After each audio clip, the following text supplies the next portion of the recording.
GM, welcome to the Unstoppable Podcast. My name is Josh Gordon. I'm your host, and this is the Best of the Month October episode. Now, October was one of my favorite months of podcasting yet. I talked with Adam Levy from the Mint podcast about how to build a community with free NFTs, and he shared the playbook he uses to do it. Since having that conversation, I've actually given out my first free POAP NFTs and even experimented with collectible content on Lens.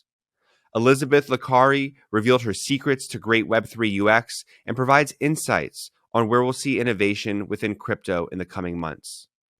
The founders of Jenkins the Valet shared their experience co-writing a generative NFT book with New York Times bestselling author Neil Strauss and 3,000 community members. We capped off the month talking about video NFTs and Glass Protocol. And what stands out for me is just the range of conversations we're having as the focus of NFTs continues to shift from speculation to utility. Listening to a full podcast every week is hard, and I hope the October highlight is insightful and fun for you. It would be so appreciated by myself, the Unstoppable Domains team, and all of our guests if you could leave a review or subscribe if you enjoy the content. So let's dive in. Thanks for listening to the Unstoppable Podcast. This is the Best of October. You're listening to the Unstoppable Podcast, the go-to place for everyone to learn about the latest innovations in Web3, NFTs, and the decentralized web.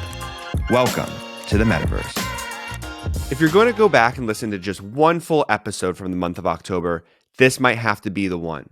I think free NFTs are going to be a huge trend that we continue to see bring more people into the space. And whether that's a free NFT mint, free collectibles, free content, or free Web3 domains, it's going to happen. Adam has been a creator himself and continues to push the boundaries on how to integrate Web3 into your community and content. He shares his opinions here, but he also shares his game plan for how a creator can use free NFTs to build their community, brand, or business.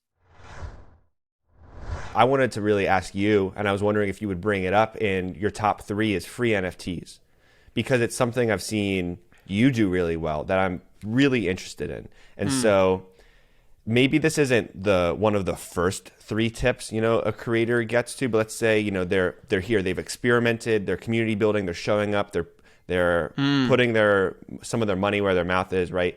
How do you then think about free NFTs as an entryway into the Web3 creator economy or community building? I think free NFTs are like the ultimate sort of either Trojan horse or gateway for creators who don't really understand mechanism design, pricing, all these additional things that are required to sort of know to kind of like issue a successful paid drop. And the reason why I think free NFTs are so beneficial and why I've sort of kind of like led my content strategy and my community building strategy around it is because it's so effortless, right? It's so much more powerful to be able to give something before you take something, right? And I'm a big believer on that, whether it's like through giving my content out for free, right? Giving it a free NFT, and with that free NFT, you get additional free content, right? And just find a way to continuously provide value, right? Before asking for something in return, I think goes a long way. So there's a great example that I like to reference. Her name is Queen George. She's also a Web3 native music artist. She's been in the space for, I think, almost 2 years now, maybe a year and a half, a little bit over that, whatever, doesn't matter. I remember in the hype cycle of the bear market, we tried to do a paid drop where we sort of, we got inspired by Justin Blau's like iconic drop and all the other campaigns he sort of consulted shortly after, and try to replicate a site based off that and do a live concert essentially for people to attend online during COVID. And the access way to kind of get the private link to view the live stream concert was by purchasing an NFT. And there were 5 different tiers. And to be frank, they were relatively expensive. Her audience kind of got really confused. They were messaging and replying on Instagram like, what the hell is an NFT? I just want to watch you perform. So we stripped it. The drop completely flopped. A few months later, I guess like 6 months later, we revisited it with free NFTs on sound.xyz. So she had a campaign going on, and she still had to build some type of collector base online. And the way I sort of guided her was like, try just like DMing a bunch of people on Twitter, right? Sending them your music and inviting them into a Telegram group chat. And then through that, you would incentivize and reward them by entering the group chat using a free NFT, right? And I think she got about like 50 people in that group chat in preparation for her paid drop down the line, right? So as she sort of funneled people in, she used the free NFT as like a top level funnel. She got people into the group chat and Telegram. She sent different teasers and different like tidbits to sort of like prepare her collectors, her maybe soon to be paid collectors, as to what they should expect by listening to the music, different cuts, etc. And then the sound drop came and it sold out and did well. Now, candidly, it was 25 NFTs. I collected 2, but the other 2, right, were from people who kind of like came across through that funnel and have had experienced her and her energy across her sort of like diligence phase that I mentioned in tip number 2, your last question. So I love free NFTs as like a top level, non-threatening funnel to get people in the door and then provide additional layers of utility beyond that. Yeah. Interesting. So in anyone who's done like traditional marketing on social media, everything really is broken down into these funnels. And I think there can be sometimes even a negative connotation around thinking about like funneling audience members in Web2 because it's all about clicks and views. But this is something that's more about giving, letting people collect from you, get a taste of ownership in a really low risk way. Design partner from Electric Capital, Elizabeth, has so much experience building massive products and implementing good user experience throughout. She worked on Google Maps, Google Search, YouTube, and even Facebook.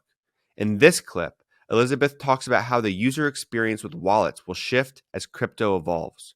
But we also touch on the importance of the terminology we use. It's so important to think about the UX from a technology lens. How many clicks does it take? What features do users want? And how do we talk about the product in ways that inspire understanding and confidence? I shared a short story in this clip about how KFC thought about what they call things and how that led to innovation. I think that principle can be used in crypto as we figure out how to talk about what we're building to the public. I hope you enjoy. What components of Web3 infrastructure do you think need better onboarding to gain adoption? Because I just brought up domains, but there's tons more infrastructure out there, and I wonder if any stand out to you. Yeah, I think that we mentioned a couple things too, as far as sort of speed of funding and things, but I think wallets are a huge one because no matter how or where or what you're doing with Web3, you really do need a wallet, and I think that is something that I think will absolutely need to evolve significantly before it gets adopted, in a much more widespread way. And even they're thinking about like the concept of a wallet as your digital identity isn't something that maps to most people's mental models. So in real life, right, a wallet is something you keep in your back pocket or your purse, and your finances are private, and you'd never think about that as being your primary forward identity. And so there's that kind of just conceptual evolution that I think will likely shift, and maybe it's more terminology, but it's also just kind of, I think there's that concept. And then on top of the concept, there's also just currently still a lot of friction around setting up a wallet, having to manage kind of multiple wallets across chains. And as you mentioned too, sort of having a hex address as your ID, that I think are all things that will definitely need to evolve in order to sort of increase the number of people who are using them.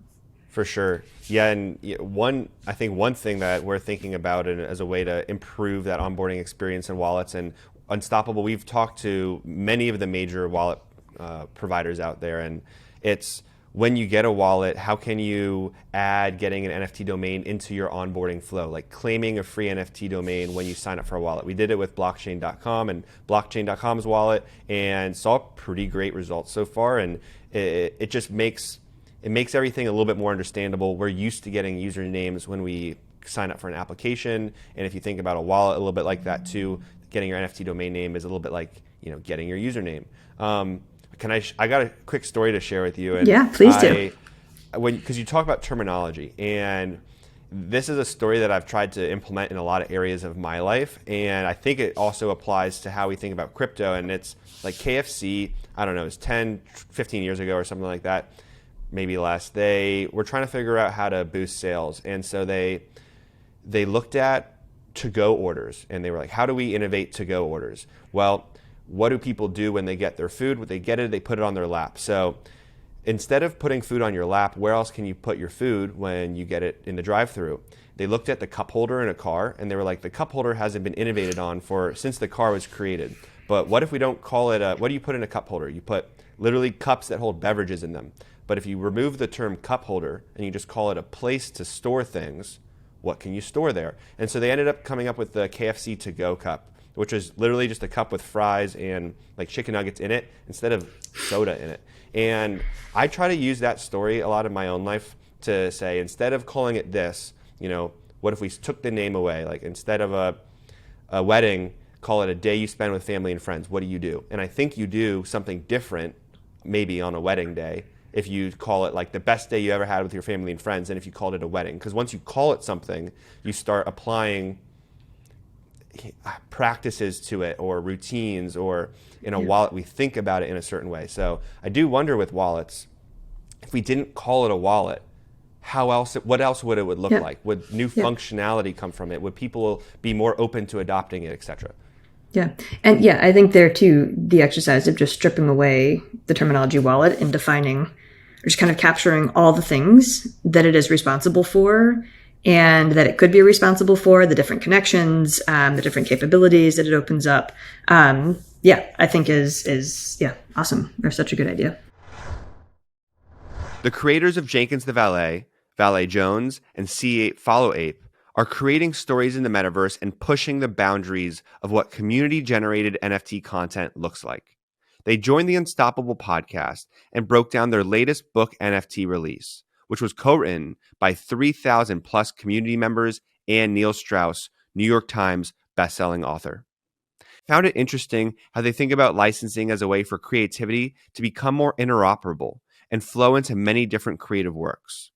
Not everyone will want to build on top of their IP owned through an NFT, but for those that do, we're seeing a standout example of how one can build a business and brand by leveraging IP in creative ways. Are you able to throw out, a couple, 2-3 lessons from creating that would help other Web3 entrepreneurs or community builders who are looking to maybe see what you did and take some of those best practices over to what they're doing too? Because, you looped in a best-selling author and 3,000 plus people in your project, and I think that's really novel. Yeah, the thesis, we kind of said at the beginning, but the thesis that we had when we started it was that thousands of people from all over the world can come together to make something better than like we could by ourselves. And we truly believe that. And I think after this process, I think Neil truly believes it as well. To Vijay's point, there's so many things that there's so many ways that creatives, combat writer's block or whatever it is that they do. I think if you were to ask Neil, he would say that being able to bounce an idea off of 3,000 people is incredibly invaluable, or I guess I should say valuable. And I think it made for a really awesome work. And after coming out of it, I think there's for sure things that we learned, for sure things that we could have done better. Every single time we do one of these, we're going to improve. But our hope is that folks do take note, right? And that they adopt this in some way. They democratize the way that content's created. They put their own spin on it. Because ultimately, that's how disruption happens, and that's how an industry can get shifted. And that's really our goal. We don't need to be the people doing it every time. And I think a good example is if community-generative content and community voting, community lore creation has already started to take off a lot. And so has licensing, right? Especially after what we did. And so I think there's a lot of people who have picked up on it and they're putting their own spin on it. And that's really cool to see. Yeah. So you mentioned licensing there. What's the takeaway for how people should be thinking about maybe trying to license NFTs? Is that for every project or every person? Or do you think there's a specific group of people that looking to actually license their NFT for other creative work really falls into? I think that there's likely not like a single answer, and it's probably case by case to some degree.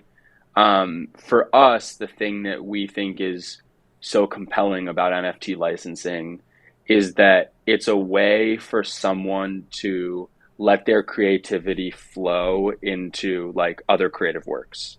So you've got all these people out there that are exercising creativity in one way or another. They're creating characters. They're building a brand around avatars. Like they don't have to be completely like, fictitious. Jenkins the Valet is obviously like just a fake character.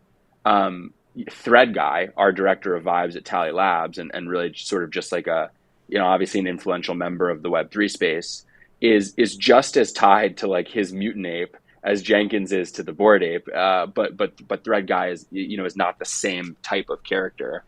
But Yeah. folks build like and they build value that accrues back to this asset, and they own the commercial rights to that asset.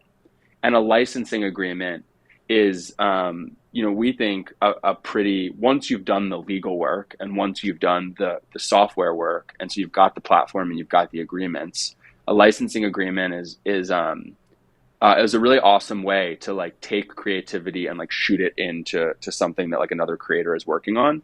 And I believe that there are, countless examples, not just in like book writing, but in really any type of creative that where like folks might stand to gain by leaning into licensing NFT avatars. Yeah. Have we seen a NFT take off from like the licensing or IP around that specific character take off like we would a traditional, I mean, obviously we're nowhere near a traditional Disney character yet, right? But I think Jenkins is one of the more standout individual characters amongst a collection. I mean, Bored Ape Yacht Club has now gone global, but I don't know, has a specific ape or NFT in a different collection gone, a quote unquote global around its IP, its recognizability yet? I think it's probably easiest to just quote you, which was Jenkins is up there Yeah. without saying it ourselves. I think we're really proud of the work that we've done. I think most people would say we've sort of broken down barriers as to what an NFT character can do. There's a lot of folks out there who we really respect, and also our goal is for many of the ones that appeared in our book to see lift from this, right? Like Captain Trippy and every other yacht character. Our goal is to try and bring value back. So there's so many awesome ones. And that's a large like selling point of the writer's room, right? Is we're not just going to create one book, we're going to create dozens of pieces of content. So we think that the mark of like a great character isn't just how big that character gets, it's how big they're able to bring other people along with them. But outside of that, I mean, I think all of the mega mutants have like massive potential. We're huge fans of many of those owners and know that they have some really exciting plans. Curtis and Jimmy have like massive potential, right? I don't think Yuga has like fully unleashed the power that can come from there. Yeah. There's for sure more coming. But I think we've laid like a really cool groundwork and hope that others kind of see what we're doing and feel inspired themselves. Dayo Adeosun is the co-founder of Glass, a video NFT marketplace. He shared why he and the rest of the Glass team believe video NFTs are poised to be the future of content. I found this whole conversation to be really interesting because we talk about how NFTs improve the artist-fan relationship through collection, trading, and exchange of value, how this leads to more active online engagement, and how that builds up your digital identity. Video NFTs are about more than just making content collectible. They create new engagement types between artists and fans. They allow for interesting monetization models, but they also allow us to show a new kind of support for content and for a creator. I'm working on turning this podcast interview into an NFT, and we'll be releasing it on Glass in the future. For now, enjoy this clip and be sure to give the full episode a listen if you like it. Can you maybe paint an example of, let's say there's your favorite music artist dropping videos or your favorite vlogger? How does a fan engage with them today? And then how would they engage with them now in the world of video NFTs? Love that question. So today, right, if you're a supporter or a fan and you want to connect with a video creator, the first thing you would do is you would, watch their content or, observe it. And then after that, if you want to get closer, you could go to YouTube and then go to their contact and email them. You could leave a comment. You could go to their Instagram, maybe find them there, leave a DM. Pretty much you're not going to get any return on maybe any of these. Maybe a YouTube comment, maybe an Instagram comment. They might like it or respond, but you're not actually going to get that access to that I creator. tell everybody to hit me up on Twitter, like normally, but you're right. I mean, how many people that are listening to this engaging in conversations with me on a week-to-week basis is much lower than, the people consuming content via YouTube or like Apple or Spotify. Exactly. And so, today it's like they would go to your Twitter, try to connect with you there. But the difference is in the future, if you could collect someone's NFT, tell them why you collected it, right? Tell them, get to know more about you. It's like you're going to be way more aware and attentive to that potential supporter than if they hadn't collected. So I think collecting gives you an access path and a stake in that creator's future that you can say like I actually want this person to succeed, that just like a basic DM won't necessarily do. And over time, the world's it's just increasing in speed. It's like world peace through world trade is going to be the fastest way to world peace. Like if people are not trading, if we're just having conversations and there's no exchange of skills or there's no exchange of value in any way, like it's not going to really work for too long with you and that person, because there's life is not forever. People have to come into this life, trade away, and they pass, right? So it's like, I think the idea of trading leading to world peace, I go into this person's home and I might leave, a glass of wine. They come into my home, they leave a glass of wine. That type of idea, like, although that might just be considered karma or just good faith trading, regardless, I think putting that type of energy into the world is going to lead you to just a better relationship with your audience, a better ability to grow. Yeah, I mean, that's an interesting take there, trading leading to peace, right? But I do think one thing trading does as well is it turns the consuming of content into a more active and engaged activity. Often I find that we're all scrolling, watching videos, liking tweets, liking Instagram posts. But then when you add this collection element to it, it's a more active statement saying like, I really like this and I like what you're putting out into the world, and I want to be a little bit of a part of it and attach my name to it. I think I'd much rather be a collector than just a follower. You just unleashed something in my mind with that one that I had never realized was a huge hurdle for all of Web3. So the idea is that you said active statement, and it's just an active state. If you're in an active state of using these social networks, that's going to lead to this podcast. If you're in a passive state of using a social network, you would never lead to this podcast.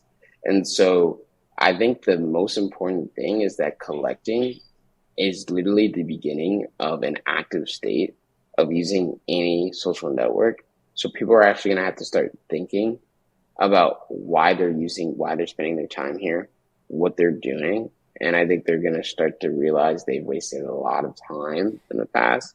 And now if they can use social networks actively and then go touch grass, they would probably prefer to do that than to use social networks passively and never touch grass, because it's you never know what you're going to miss if you're using it passively. It's if you're using it actively, you're coming in for a focus, you're collecting that NFT, you're listening to that Twitter Spaces, you're DMing that creator right at the Spaces, and then you're out. And it's that is an active way of living. That is living in motion. And that is potentially the biggest hurdle for all of Web3 to get over. Switching people over from active state, it's actually not going to happen. You're not going to have, human nature is not just going to turn people who wanted to passively scroll. What might happen though is that you'll have people who share more. I think sharing will increase. Retweeting and sharing might increase. Maybe active tweet creation may not be maybe the 1% of tweeters is not going to go to 10%, but you'll get Yeah. like 3% more people retweeting and sharing and supporting a creator's success. And that could honestly make all the difference. Like 2 more people sharing your IP story, 2 more people retweeting your thing because they know this is going to put food on the table for you. Honestly, it's like that is going to make the world a little bit better. And like that's the most I really think we can push this decade. And then I think after this decade, I think it's Yeah. unlimited. I think for sure our generation is definitely people who are thinking about like just conscious consumption, I'd say all around. I mean, and everyone's going to have different pockets that they're probably pretty conscious about, whether it's like veganism or it's what you do on social media, right? There's spectrums to everything, but it's interesting to think about how the collection, putting your name on it, it becomes part of your digital profile, and it makes your digital identity a little bit more vibrant.